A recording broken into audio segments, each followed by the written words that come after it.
WhatsApp guys, welcome back once again. दोस्तों, कहानी की शुरुआत होती है मिस्टर ली नाम के एक आदमी को दिखाते हुए जो जेल के बाहर किसी को लेटर भेज रहा था, लेकिन पैसे ना होने के कारण वो अपने हाथ से ही एक लेटर स्टैम्प बना रहा है। ली का बनाया हुआ स्टैम्प इतना रियल था कि जेलर भी उसे नकली स्टैम्प को पहचान नहीं पाता और इसी तरह उसका लेटर बाहर चला जाता है। अब आप समझ गए होंगे कि ली कितना बेहतरीन आर्टिस्ट है।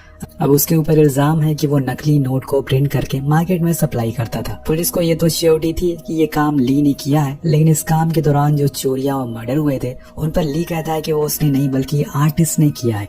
जिसके बाद ऑफिसर ली को सच बताने के लिए कहता है कि आर्टिस्ट कौन है, लेकिन वो ये बताने में बहुत डर रहा था। तभी वहाँ युआन नाम की एक बहुत ही फेमस पेंटर आती है जो कि ली का बेल करवाना चाहती थी और उसके लिए युआन ने बड़े ऑफिशियल के सिग्नेचर भी लाए थे। पर ली का बेल पॉसिबल नहीं था क्योंकि उसे जिस आर्टिस्ट के बारे में पता था उसने ऑफिसर को उसके बारे में अभी तक बताया नहीं था। जिसके बाद युआन कहती है कि वो ली को इस चीज के लिए कन्विंस करेगी और फाइनली बेल पाने के लिए ली आर्टिस्ट के बारे में बताने का फैसला करता है और शुरुआत से कहानी बताता है। अब ली बताता है कि ये काफी समय पहले की बात है जब वो और उसकी लवर युआन दोनों एक साथ कनाडा में अपनी पेंटिंग बेचकर गुजारा करते थे। युआन जो कि बहुत ही अच्छी क्रिएटिव आर्टिस्ट थी, उसकी पेंटिंग काफी लोगों को पसंद आती थी, लेकिन वहीं दूसरी तरफ ली सिर्फ फेमस आर्टिस्ट की मशहूर पेंटिंग को कॉपी करता था, जिस वजह से उसकी पेंटिंग को कोई पसंद नहीं करता था। लेकिन दोस्तों, यही ली का टैलेंट भी था। अब ली किसी भी पेंटिंग या सिंबल को देखकर हूबहू उसके जैसे ही पेंटिंग बना सकता था जो कि देखने में बिल्कुल असली लगती थी। अब ऐसे ही दोनों अपना गुजारा कर रहे थे, लेकिन एक बार इन्हें अपनी पेंटिंग को गैलरी शो में करने का मौका मिलता है जिसमें भी ये लोग योन की पेंटिंग को पसंद कर रहे थे और ली की पेंटिंग की बात भी नहीं कर रहे थे। लेकिन तभी वहाँ एक आदमी आता है जो सबके सामने ली की पेंटिंग का मजाक उड़ाना शुरू कर देता है और कहता है क्या इस पेंटिंग के आर्टिस्ट का नाम चोर है जो फेमस पेंटिंग के आइडियाज को चुराता है। और इस बात से युआन गुस्सा हो जाती है। उसने उस आदमी के ऊपर पानी फेंक कर उसे वहाँ से भगा दिया था। अब ली को यह बात सही नहीं लगती, इसलिए वो भागते हुए उस आदमी के पीछे जाता है और युआन की गलती के लिए माफी मांगता है। और इस पर उस आदमी ने कहा कि ये सब मैंने जानबूझकर किया था, मुझे तुम्हारे टैलेंट के बारे में पता है और मैं चाहता हूँ कि तुम मेरे साथ मिलकर काम करो। जिसके बाद ली और उस आदमी के बीच काफी बातें होती है, जिसमें ली अपनी डिटेल वाली पेंटिंग की काफी बातें उसे बताता है जो कि उस आदमी को बहुत इम्प्रेस करती है और वो ली को अपने सीक्रेट प्रोजेक्ट में रख लेता है। इस आदमी का नाम सैंग था जिसका दूसरा नाम आर्टिस्ट भी था। इसके बाद ली अपने गैलरी वाली पेंटिंग के पास जाता है और युआन के सामने ही पेंटिंग को जला देता है क्योंकि अब वो वापस ऐसे काम को नहीं करने वाला था और उसके हुनर को आर्टिस्ट ने पहचान लिया था। अब हम ली को आर्टिस्ट के साथ कार में कहीं जाते हुए देखते हैं, जहाँ जाकर आर्टिस्ट उसे अपना प्लान बताता है कि उन्होंने $US की बिल कॉपी बनानी है, यानी कि उन्हें नकली नोट प्रिंट करना है। ये सुनकर शुरुआत में ली को झटका लगता है और वो गुस्सा भी हो जाता है क्योंकि ये काम इलीगल था, लेकिन आर्टिस्ट उसे समझाते हुए कहता है कि ये उसका फैमिली बिजनेस है जो वो बहुत लंबे समय से करता हुआ आ रहा है और आज तक वो लोग कभी पकड़े नहीं गए। तो अगर ली उनके साथ हाथ मिला ले तो वो बेहिसाब पैसे कमा सकता है। जिसके बाद ली इस पर और सोचने का फैसला करता है और वापस अपने घर आ जाता है, लेकिन वहाँ वो देखता है कि युआन जा चुकी है, यानी कि वो पूरी तरह से अकेला है और इसी जगह ली सैंग के साथ काम करने के लिए तैयार हो जाता है। अब आर्टिस्ट ली को उसके बाकी मेंबर से मिलवाता, जिसमें सबसे पहला मेंबर था लिवान जो कि एक इंक एक्सपर्ट था, दूसरा था जो जिसे इंक के कलर में बहुत नॉलेज थी, तीसरा था कुआंग जो कि सिक्योरिटी संभालता था और आखिरी था सीनो जो कि बटलर था। अब इन सबको मिलकर $US की हूबहू कॉपी बनानी थी और ये सब लोग ये हांगकांग में आकर ये काम करने वाले थे, जहाँ इनका एक सीक्रेट फैक्ट्री भी था जिसमें ये सब काम करने वाले हैं। अब सैंग ली को $US के बारे में बताता है कि कैसे उनके लिए वो अभी तक का सबसे डिफिकल्ट करेंसी होने वाली है क्योंकि उसमें बहुत सारे माइनर पेंटिंग है, वर्ड्स और डिटेल है जिसे रिक्रिएट कर पाना बहुत ही मुश्किल है। अब ये $US को कॉपी करने की शुरुआत करते हैं, जिसमें सबसे पहले इंक प्रॉब्लम आती है।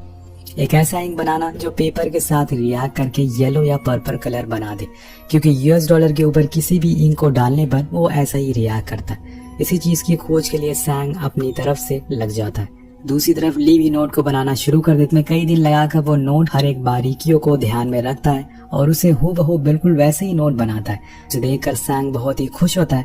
अब बारी होती है नोट के वाटरमार्क की, जिसमें इन्हें नोट के बीच में फोटोज दिखानी है, जिसके लिए सैंग सबको एक आइडिया सजेस्ट करता है जिसमें वो 3 प्रिंट बनाएंगे। वाटरमार्क वाला प्रिंट को बचे 2 प्रिंट के बीच में डालेंगे जिससे ये वाटरमार्क इफेक्ट आ सकता है और ये आइडिया सबको पसंद भी आता है। अब धीरे धीरे करके इनका डॉलर पूरा बनता जा रहा था, लेकिन फिर भी उसमें एक कमी थी जो कि थी उसकी नॉन एसिड वाली पेपर। अब सैंग को इस बात का पता था कि यूएस गवर्नमेंट करेंसी बनाने के लिए पेपर का इस्तेमाल करते हैं और बचे हुए पेपर को टेलीफोन डायरेक्टरी बनाने के लिए भेज देते हैं। इसलिए सैंग अगले दिन ही ली को लेकर सीधा ईस्टर्न यूरोप चला जाता है, जहां वो उसी फैक्ट्री में जाता है जिसमें ये नॉन एसिड पेपर आते थे, और किसी तरह सैंग अपने साथ कई टन पेपर प्रिंटिंग के लिए ले आता है। जिसके बाद फाइनली इनका पहला डॉलर बनकर तैयार होता है, पर अभी भी इस डॉलर में कलर की कमी थी जो इसे नकली से पूरी तरह से असली नोट बना देगी।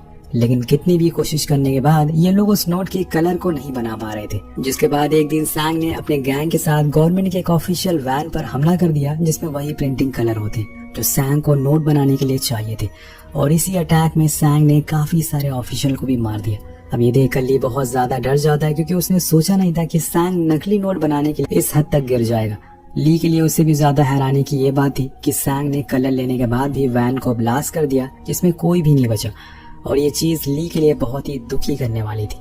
अब कलर मिलने के बाद जो फाइनल करेंसी सैंग की टीम बनाती है वो बिल्कुल रियल नोट से भी ज्यादा रियल लग रही थी, जो कि फाइनली अब क्लाइंट के पास जाने के लिए तैयार थी। और बस कुछ ही हफ्तों में सैंग पूरी दुनिया में अपने क्लाइंट को ये नोट सप्लाई करने लगता है, जिससे रातों रात वो अरबपति बन जाता है। और अब उसे अपने एक स्पेशल क्लाइंट से डील करनी थी, लेकिन उससे पहले कनाडियन अथॉरिटीज को इस बात की पता लग जाता है कि उनके कंट्री में कहीं से फेक करेंसी सर्कुलेट हो रही है, जिसके लिए वो लोग हांगकांग से स्पाई एक्सपर्ट, ताकि फ्यूचर में जब भी उनका कलर खत्म हो जाए तो वो लोग और नोट प्रिंट कर पाए। और कई दिनों की मेहनत के बाद फाइनली वो ऐसा कलर बना भी लेता है जो एक तरफ से दिखने में गोल्ड था और दूसरी तरफ से दिखने में ग्रीन, और यही वो कलर था जो इनके लिए एक बड़ी प्रॉब्लम बन रही थी। अब ली जब ये बात सैंग को बताता है तब सैंग ली से बहुत खुश होता है और उसे अपने साथ अपने स्पेशल क्लाइंट से डील के लिए ले जाता है, जो कि बहुत ही खतरनाक आदमी था। अब सैंग डील की जगह पर पहुंचता है, ली को एक ट्रिगर देता है और कहता है कि जब मैं कहूँ तभी उस ट्रिगर को छोड़ देना। इसके बाद सैंग बॉस से डील के लिए चला जाता है, जहाँ बातों बातों में पता चलता है कि बॉस ने सैंग के डैड को मरवाया था और सैंग आज यहाँ डील करने नहीं बल्कि उसी चीज का बदला लेने आया है। इसके बाद दोनों में बहस हो जाती है और ली सैंग के कहने पर ट्रिगर को छोड़ देता है, जिसे वहाँ खड़ी गाड़ी में एक धमाका होता है और चारों तरफ गोलियां चलना शुरू हो जाती है, ब्लास्ट हो जाते हैं, चारों तरफ फायरिंग होती है। इसमें सैंग लगभग बॉस के सभी लोगों को मार देता है, पर तभी ली बॉस के एक मेंबर साओ को देखता है जो कि जल रही थी, और ली जाकर फिर से साओ को बचा लेता है। अब यहाँ साओ की आग में जलने की वजह से उसका आधा चेहरा खराब हो गया था, इसलिए उसकी प्लास्टिक सर्जरी करवाई जाती है, जिससे उसे नया चेहरा दिया जाता है। और सैंग आकर उसे एक फेक पासपोर्ट भी देता है जिसमें उसका नाम होता है युआन, जो कि ली की गर्लफ्रेंड का नाम था। आगे जाकर साओ को ये भी पता चलता है कि युआन ली की गर्लफ्रेंड है, और यहाँ तक कि उसे जो चेहरा दिया गया है वो भी युआन का ही है, और उसे ये बात अच्छी नहीं लगती। अब सैंग का जी के साथ डील का समय पास आ रहा था और सैंग को उस वक्त इस डील में कुछ तो गलत लगा, क्योंकि जिस तरह से जी, जिसका कोई पास रिकॉर्ड नहीं है, वो उनका अचानक क्लाइंट कैसे बन जाता है, और सैंग यहाँ पर सही भी होता है। अब हर चीज को शुरुआत से पता करने के बाद सैंग को पता चलता है कि जी कोई बायर नहीं बल्कि एक स्पाई है, लेकिन जी उसके करीब आया कैसे। जिसके बाद सैंग को पता चलता है कि उसी की टीम मेंबर जोउ ने नकली नोट से कनाडा में एक ओल्ड चाइनीज क्लॉक खरीदी, और इसी वजह से पुलिस ऑफिसर को नकली नोट का पता चला और उसी के जरिए वो लोगों ने सैंग को अपने स्पाई भेजे। अब सैंग सबसे पहले जोउ को ढूंढता है और उसे मार डालता है, क्योंकि उनके बिजनेस का ये वसूल है कि उनके बनाए हुए नोटों से कोई भी मेंबर कुछ खरीद नहीं सकता। लेकिन अब जोउ ने ये रूल तोड़ दिया था, जिस वजह से उसे अपनी जान गंवानी पड़ती है। अब जैंग जो को तो मार डालता है, लेकिन वो फिर भी जी के साथ डील कैंसिल नहीं करता, और इसका कारण था कि वो जी को भी मारना चाहता था। इसलिए वो डील वाले दिन जी से मिलने आता है और मौका देखकर उसे भी मार डालता है। अब आगे सैंग ली के सामने उसकी गर्लफ्रेंड युआन और उसके फियांसे को लेकर आता है, और ली उसके फियांसे को मारने के लिए कहता है, लेकिन ली ऐसा नहीं करता और उल्टा सैंग पर ही गन पॉइंट करके चला जाता है, चला देता है, जिससे वहां पर अंधाधुंध फायरिंग होना शुरू हो जाती है और इसमें युआन के फियांसे की मौत हो जाती है। अब इस पूरे हादसे में ली भी फायरिंग में मारा जाता है और साओ पीछे से सैंग के मेंबर पर फायरिंग स्टार्ट कर देती है, जिसमें हर एक मेंबर मार दिया जाता है, सिर्फ सैंग ही बचता है। एंड में सैंग और ली एक दूसरे के सामने होते हैं और इस बार ली सैंग को शूट करके मार डालता है। अब इस पूरे क्लैश के बाद वहाँ पर ऑफिसर का आना पक्का, इसलिए साओ ली को लेकर वहाँ से दूसरी जगह चली जाती है। अब कुछ दिनों बाद ली को पता चलता है कि ऑफिसर को सैंग की बॉडी नहीं मिली, यानी कि वो अभी जिंदा है और वो उसे बदला भी लेगा। ली को ये भी पता था कि अगर सैंग जिंदा है तो वो युआन को भी नहीं छोड़ेगा, इसलिए ली युआन के पास जाने का फैसला करता है। लेकिन सफर के बीच में ही ऑफिसर को पता चल जाता है कि उसके पास फेक नोट है और उसे गिरफ्तार कर लिया जाता है। अब जाते हुए ली जब रोड की दूसरी तरफ देखता है तब उसे सैंग मुस्कुराते हुए दिखता है, यानी कि सैंग जिंदा था और वो युआन से बदला लेगा। अब कहानी फिर से प्रेजेंट में आती है, जहाँ ली ने ऑफिसर को आर्टिस्ट के बारे में बता दिया था। ऑफिसर के पास अब स्केच भी था और वो कैसा दिखता है उसे ये भी बताता, जिसके बाद ली को छोड़ दिया जाता है। अब ऐसे ही कई दिन निकल जाते हैं, लेकिन आर्टिस्ट नहीं पकड़ा जा रहा था। पर एक दिन ऑफिसर वू को आर्टिस्ट जैसा ही दिखने वाला एक ऑफिसर दिखता है, जिसे किसी तरह से पकड़ लिया जाता है। जिसके बाद सब लोग ये होप कर रहे थे कि यही ऑफिसर सैंग है, यानी कि आर्टिस्ट है। लेकिन वो ऑफिसर कहता है कि वो बस एक पुलिस वाला है और वो लोग चाहे तो इस चीज को वेरीफाई भी कर सकते हैं, और होता भी ऐसे ही है। वो ऑफिसर एक नॉर्मल ऑफिसर होता है, लेकिन फिर ली ने जिस आदमी का चेहरा बताया था वो कौन था, और यहाँ पर खुलता है मूवी का मेन प्लॉट। असल में आर्टिस्ट या सैंग ऐसा कोई आदमी था ही नहीं, ये सब बस ली का बनाया हुआ प्लान था। ली ही वो था जिसने फेक करेंसी प्रिंट करने का प्लान बनाया। उसने पूरी दुनिया में सप्लाई किया, जितने भी लोग इसमें मारे गए उन सबको ली ने ही मारा था। आर्टिस्ट जिसका चेहरा ली ने ऑफिसर को बताया था, वो उस ऑफिसर का चेहरा था जिसने ली को एयरपोर्ट से जेल लाया था। अब वो इस बात को समझ जाती है और वो सीधे ली को फिर से पकड़ने के लिए निकल जाती है। दूसरी तरफ हम ली और साओ को देखते हैं, जो फिलीपीन जा रहे थे, लेकिन तभी बीच में बोट रोक कर साओ कहती है कि उसे पता है कि ली उसे नहीं बल्कि उसके ऊपर लगे योन के चेहरे से प्यार करता है, लेकिन वो ली के साथ ही रहना चाहती है। तब तक वहाँ पर ऑफिशियल आ जाते हैं, जो कि ली के बोट को चारों तरफ से घेर लेते हैं। पर यहाँ साओ का कुछ और ही प्लान था।